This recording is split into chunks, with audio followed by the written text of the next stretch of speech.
Ce matin avec Marine Tondelier, secrétaire nationale des écologistes. Marine Tondelier, bonjour. Bonjour. Le premier tour de législative approche.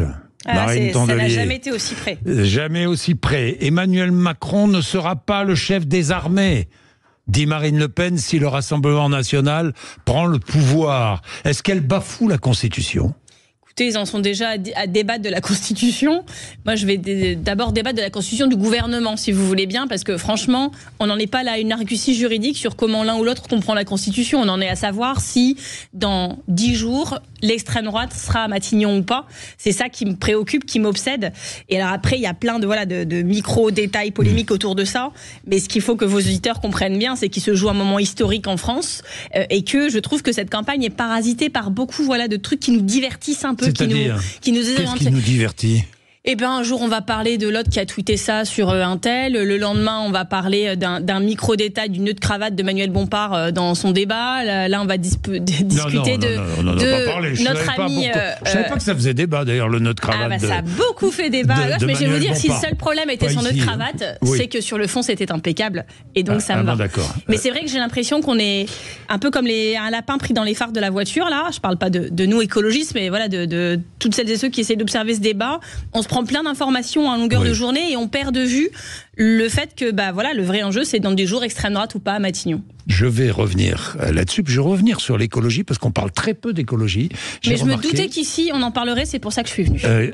On parle très peu d'écologie dans cette campagne. Le RN souhaite interdire l'accès à certains emplois des binationaux. Est-ce xénophobe et raciste ? Et il y a 3,3 millions de binationaux dans ce pays. Donc il faut se représenter, de toute façon même s'il n'y en avait qu'un, ce serait violent. Mais il faut se représenter qu'en plus d'être violent et d'être raciste et xénophobe, ça concerne 3,3 millions de citoyens français qui sont meurtris, qui se sentent stigmatisés, qui se sentent mis de côté de la République. Et c'est ça, en fait, le Rassemblement national, c'est mettre de côté des gens. 3,3 millions de binationaux, mettre de côté 50% des femmes de ce pays, parce que partout où l'extrême droite passe, les droits des femmes trépassent. Il y en a quand même 30 dans leur groupe actuel de députés qui n'ont pas été fichus de voter, de mettre l'IVG dans la Constitution. C'est aussi un signal extrêmement menaçant pour toutes les personnes racisées de ce pays. Et moi, tout au long de cette campagne, j'ai rencontré des personnes, des personnes qui, pour leurs enfants, pour leurs petits-enfants, pour leurs neveux, pour leurs nièces, pour leurs parents, étaient extrêmement inquiets en me disant mais on vit de plus en plus de racisme. Il y a eu une vraie recrudescence de la violence aussi dans cette campagne. Et c'est...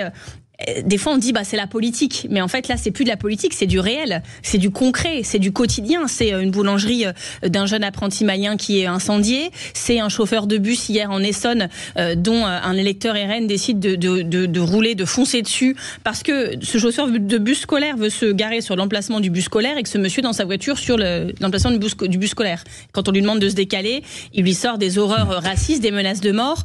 Et il y a une sorte de libération non plus de la parole maintenant, mais des actes racistes, des menaces de mort, des insultes, des agressions. Que pensez-vous d'ailleurs des propos de Roger Chudeau, qui sera avec nous tout à l'heure? Dis donc, vous avez des bonnes fréquentations. Au téléphone. Chacun a le droit à la parole. Oui, je pense qu'il y a des gens dont les propos relèvent de la loi. Roger Chudeau, qui est candidat RN dans le Loir-et-Cher, est possible ministre de l'Éducation nationale. On est très rassurés. Qui s'en est pris à Najat Vallaud-Belkacem, franco-marocaine, qui voulait, dit-il, engager l'apprentissage de l'arabe à l'école et qui sous-entendait finalement qu'elle défendait plus les intérêts marocains que les intérêts français. Et si j'ai bien compris, qui se servait du fait qu'elle était binationale en montrant, c'est bien la démonstration qu'il ne faut pas mettre de binationaux. Écoutez, c'est raciste, c'est xénophobe, c'est grossier, c'est mensonger, parce que si ceux qui lui reprochent, elle ne l'a pas fait, c'est sexiste aussi évidemment, et ça montre ce que sont ces gens.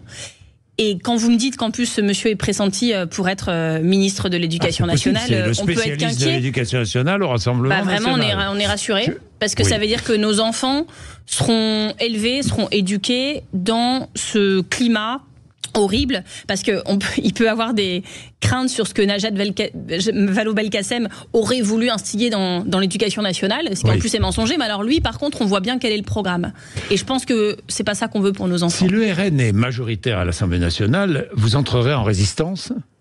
J'ai entendu ça dans la bouche de plusieurs invités que j'ai eus ces derniers temps. Vous entrerez en Il va bien résistance falloir, chers amis, parce que quand ils vont menacer les droits des femmes, quand ils vont faire une excitation comme ça du racisme dans ce pays qui aura des conséquences très concrètes et violentes pour beaucoup de nos concitoyens. Comment ? Moi, vous savez, ça fait 10 ans que je suis en résistance. Ça fait 10 ans que je suis en résistance à Hélène Beaumont, donc je vois bien ce que ça peut recouvrir. C'est ne pas abandonner le terrain, c'est ne jamais baisser ni les yeux, ni la tête, ni les bras. Beaumont se plaignent de Marine Le Pen. Mais vous savez, Hélène Beaumont, c'est la vitrine bien lustrée. C'est la vitrine bien lustrée qu'on présente comme ça, en façade, en disant regardez comme c'est beau. Regardez, la mairie a été repeinte, on dirait Disneyland. Regardez, il y a un concert gratuit de Jennifer, comme c'est fantastique de vivre dans une ville Rassemblement National. Ils ont fait en sorte de faire des mesures démagogiques, populistes, qui font plaisir à 95% de la population et de s'en prendre aux 5% restants. Alors, 5% dont ils savaient que personne ne se solidariserait jamais.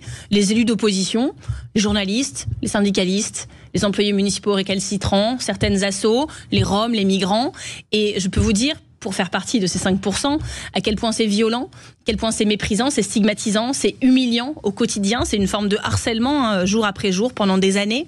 Et donc c'est pas ça que je souhaite pour la France. Et par ailleurs, je sais bien que la différence, c'est que quand ils seront au pouvoir national, c'est pas pour faire vitrine, c'est pas pour faire plaisir, c'est pour mettre en œuvre ce qu'il y a de pire dans leur programme. Donc résistance sans violence, évidemment, légale, j'imagine. Par contre, il y aura de la violence en face et il faut s'y préparer. C'est-à-dire ? Je pense que ces gens sont violents. Je pense que ce qui se passe aujourd'hui dans le pays... Vous savez, aujourd'hui, Jordan Bardella, c'est le visage soi-disant propre. Les consignes qu'ils ont passées à leurs militants, c'est de se tenir à carreau jusqu'au 7 juillet. Et quand je vois tout ce que je vois, alors qu'ils ne sont pas au pouvoir encore, et qu'ils sont censés se tenir à carreau, je me dis, quand ils auront le pouvoir et qu'on lâchera la bride, alors qu'est-ce que ça va donner ? Mais oui, qu'est-ce que ça va donner ? Mais c'est très inquiétant. C'est-à-dire ? Mais je pense. Vous inquiétez de quoi ? Je suis inquiète, premièrement, de ce que ça va libérer comme pulsion dans la population, puisque normalement, au gouvernement, je vous dis pas que c'est le cas aujourd'hui, mais il faut des gens qui apaisent, qui posent les choses, qui réconcilient, qui protègent. Vous ne cessez de dire dans une société que le qui est en tension, actuel n'apaise pas. Je vous confirme, c'est pour ça que je veux prendre leur place, figurez-vous. Mais le Rassemblement National gouverne par la peur, par la haine, il attise ce qu'il y a de pire. Vous savez, Jordan Bardella, il n'a pas 30 ans, mais c'est déjà un homme politique des années 30. C'est ça qui est horrible. C'est qu'il se sert de ses pires instincts, des peurs, des souffrances, des angoisses. Il les alimente pour mieux récolter derrière l'inquiétude et donc des suffrages. Et au gouvernement, on voit bien ce que ça donnera. Par ailleurs, là, on parle des sujets de xénophobie, de racisme qui sont hyper importants. Mais pour celles et ceux que ça n'intéresse pas, il y en a peut-être. Alors, je vais vous prendre un argument économique. Il y a des gens, je pense, qui votent sincèrement Rassemblement National en se disant que leur vie irait mieux économiquement avec le Rassemblement National. Mais évidemment, beaucoup. Mais le problème, c'est que le Rassemblement National, c'est le revirement national. Moi, je ne comprends rien à leur programme. Je me réveille un jour père, Jordan Bardella veut supprimer la TVA sur les produits de première nécessité. Vous vous réveillez un jour impair, finalement, ils renoncent à ça. Ils prennent le programme de Marine Le Pen de 2022, ils chiffrent, ils se rendent compte que la moitié des trucs, c'était pas possible. Sur la retraite, par exemple, l'abrogation de la réforme des retraites. Nous, au Nouveau Front Populaire, nous sommes clairs. Nous disons, si nous sommes élus, dans les 15 premiers jours, nous abrogeons cette réforme.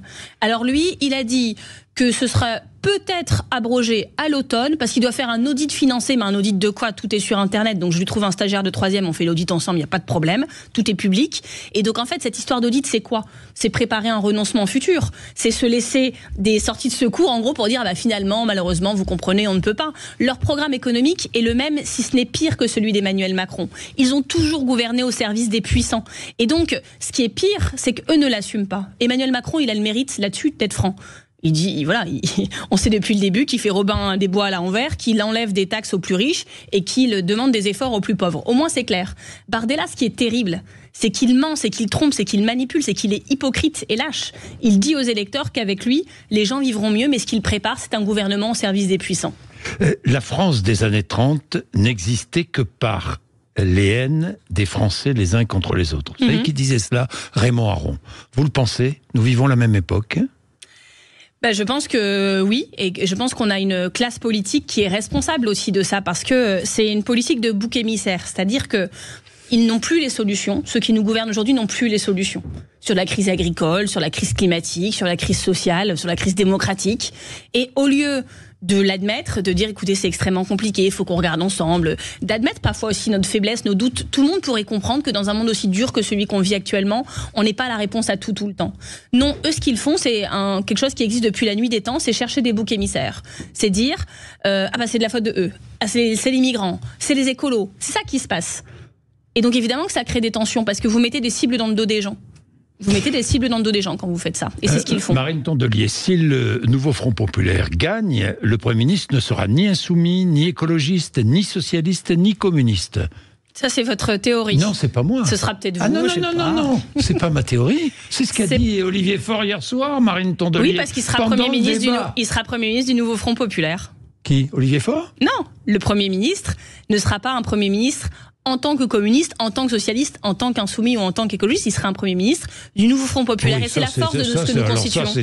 Oui, c'est-à-dire qu'il ne sera membre. Vous savez, il ne sera membre. Non, c'est pas ça. Vous savez aujourd'hui. Pourtant, c'est ce qu'a dit Olivier Faure, c'est ce que j'ai compris. Olivier Faure dit ce qu'il souhaite. Je suis idiot, j'ai regardé le débat hier soir. Olivier Faure dit ce qu'il souhaite. Bon, la réalité, c'est que nous sommes une équipe très très large. Oui. Et la force du nouveau Front populaire, c'est que notre ligne a été définie, qu'elle est connue, qu'elle est publique, qu'elle est partagée au consensus, validée très largement. Et donc, contrairement à certaines époques, c'est-à-dire la plupart du temps, vous avez le président de la République qui est élu, et puis après il choisit un Premier ministre, il en choisit d'ailleurs souvent plusieurs dans son mandat, et on dit tiens, il a pris un tel, revirement à droite, tiens, il a pris un tel, virage à gauche. C'est-à-dire que c'est du slalom en fait, les mandats des présidents. Nous, quel que soit le Premier ministre, la ligne sera claire, c'est celle du nouveau Front populaire. Ce ne sera pas Jean-Luc Mélenchon, maintenant c'est clair. Ça, je pense que c'est clair. C'est clair, bien. Vous avez écrit à Édouard Philippe, François Bayrou, Hervé Marseille et d'autres, et la réponse de François Bayrou, vous avez écrit pour leur demander un désistement. Je leur ai écrit pour leur demander de tout faire pour battre le Rassemblement national. Ça peut paraître vieille France. Si leur candidat arrive en 3e position, il doit se retirer. Ça veut dire beaucoup de choses, mais ça commence par ça. Ça commence par ça. Alors on peut trouver que c'est un peu vieille France, tout ça. C'est des anciens principes. Est-ce que ça peut être une future alliance ? Vous savez, ça peut pas être une alliance dans les urnes, ça je pense qu'on est lucide là-dessus. Mais est-ce que vous pourriez vous retrouver dans un gouvernement avec François Bayrou, par exemple ? Vu ce qu'il vient de dire sur nous, je pense que c'est à lui voilà que ça pose problème. Vous avez apposé votre signature à un accord qui amène LFI à la responsabilité du pouvoir. Le groupe le plus important désigne le candidat à Matignon, dit François Bayrou. C'est la version de Jean-Luc Mélenchon. Ils se sont peut-être parlé, je ne sais pas. Oui. Mais vous savez, ils sont de la même époque politique. Quand je vous parlais tout à l'heure de bouc émissaire, de faire monter les peurs, c'est exactement ce que fait là, par exemple, M. Bayrou. Alors que les choses sont simples. Mais vous pourriez travailler avec François Bayrou. Oui, mais attendez, le nouveau Front populaire, c'est pas l'extrême gauche, c'est la gauche. C'est comme ça que nous classifie le ministère de l'Intérieur. Poutou, c'est NPA quand même, c'est l'extrême gauche. Vous parlez d'un candidat sur 517. Les 4 partis qui ont fait l'alliance sont classifiés à gauche. La LFI, la France Insoumise et le Parti communiste sont classifiés par le ministre de l'Intérieur, par M. Darmanin, qui n'est pas notre copain, comme des partis de gauche et non pas d'extrême gauche. Le dictionnaire de l'extrême gauche nous explique bien qu'un parti d'extrême gauche est un parti qui veut arriver au pouvoir par la révolution et non par les élections. Qu'est-ce que nous sommes en train de faire ? Des élections. Et l'extrême droite, par contre, est bien classifiée à l'extrême droite. Marine Le Pen, quand elle va être candidate, ou n'importe qui de son parti, le ministère de l'Intérieur dit candidature d'extrême droite. D'ailleurs, ils ont attaqué cette décision en justice et le Conseil d'État a confirmé que oui, le Rassemblement national était un parti d'extrême droite. Parce que la différence, c'est que nous, dans notre programme, on n'a pas de choses qui sont contraires à la Constitution. On n'a pas de choses qui sont illégales. C'est une grosse différence. Oui, Marine Tondelier, ils sont un parti extrémiste, nous ne le sommes pas. Et si François Bayrou ne fait pas cette différence, si François Bayrou ne fait pas la différence entre des partis de gauche, avec lesquels il n'est peut-être pas d'accord, et des partis d'extrême droite, alors c'est très inquiétant pour lui, parce que je pense que beaucoup de ses électeurs des précédentes élections sont des démocrates, sont des humanistes, sont des républicains, et que quand on est démocrate, humaniste et républicain, on fait bien la différence entre l'extrême droite et le reste. Est-ce qu'ils ont répondu à votre lettre ? Pas encore, mais attendez. À part Bayrou, oui. Non, mais on les a relancés hier soir. Je le ferai toute la journée s'il le faut. C'est-à-dire, vous avez relancé, mais vous savez, il y a des gens qui disaient on en parlera entre les 2 tours. J'ai fait sur Twitter un petit hashtag soyez à la hauteur, en les interpellant personnellement, en disant on n'a pas reçu la réponse à votre courrier. Désistement entre les 2 tours. Je veux des paroles claires, parce que celles et ceux qui disent bah oui, mais on verra au 2e tour, en fait mentent. Vous savez, les décisions, elles vont être annoncées dimanche entre 20h et 22h. Donc évidemment qu'il faut mettre une forme de pression avant. Et moi, c'est pour ça que j'ai souhaité. Moi, j'ai pas besoin d'attendre dimanche soir pour savoir ce que je vais faire. Je vais vous dire, ça fait 15 ans que je milite dans un territoire maintenant tenu par l'extrême droite. Je sais où j'habite sur le sujet. C'est même ça qui m'a fait m'engager en politique. Mais je ne comprends pas qu'à ce niveau de politique, des anciens premiers ministres, etc., n'aient pas ce réflexe, ne le fassent pas sincèrement. Et je vais vous dire, s'ils ont été premiers ministres, s'ils ont été ministres de la Défense pour Monsieur Le Drian, ministre des Affaires étrangères, etc., c'est parce que les électeurs de gauche et écologistes, eux, n'ont jamais tremblé. Ça nous est pas plaisir, ça nous est pas sourire, mais on le faisait et on savait pourquoi. On attend aujourd'hui la même chose d'eux. Bien. Je voudrais vous lire une partie de l'éditorial de Charlie Hebdo. Vous l'avez lu ? On me l'a transmis et je ne l'ai pas lu parce que j'ai pas beaucoup dormi depuis 3 semaines, donc je ne lis pas tout ce qu'on m'envoie. Charlie Hebdo a toujours emmerdé le Front National et continuera de le faire. Mais Charlie Hebdo emmerde aussi une gauche autoritariste qui voudrait nous tordre la main pour nous forcer à glisser dans l'urne le bulletin de vote en sa faveur. Écoutez, c'est Charlie. C'est Charlie. Voilà. Bon. C'est leur liberté d'expression. Il y a aussi une extrême gauche au nouveau Front populaire. Bien. Une extrême gauche au nouveau Front populaire. C'est leur liberté d'expression. Et j'ai la mienne. Et islamiste peut-être même. Voilà, vous allez loin. Je ne suis pas d'accord pour dire ça. Proche des islamistes. Bon, qu'est-ce que vous voulez dire ? Non, mais moi, là, pour le coup, vous ne pouvez pas dire ça et puis passer à autre chose. Il faut m'expliquer ce que vous voulez dire. Proche des islamistes. C'est-à-dire ? Certains candidats, non ? Il n'y a pas certains candidats qui, dans leur déclaration... il y en a un qui affronte Raquel Garrido, par exemple. Sur lequel j'ai mon logo. Sur lequel j'ai mon logo. Ouais. Sur lequel nous avons donné notre logo à Raquel Garrido dans cette circonscription. Est-ce que vous avez un autre problème avec quelqu'un en France ? Pourquoi ? Parce que nous estimons que Raquel Garrido est une bonne députée, qu'elle a bien fait le travail. C'est pour ça ?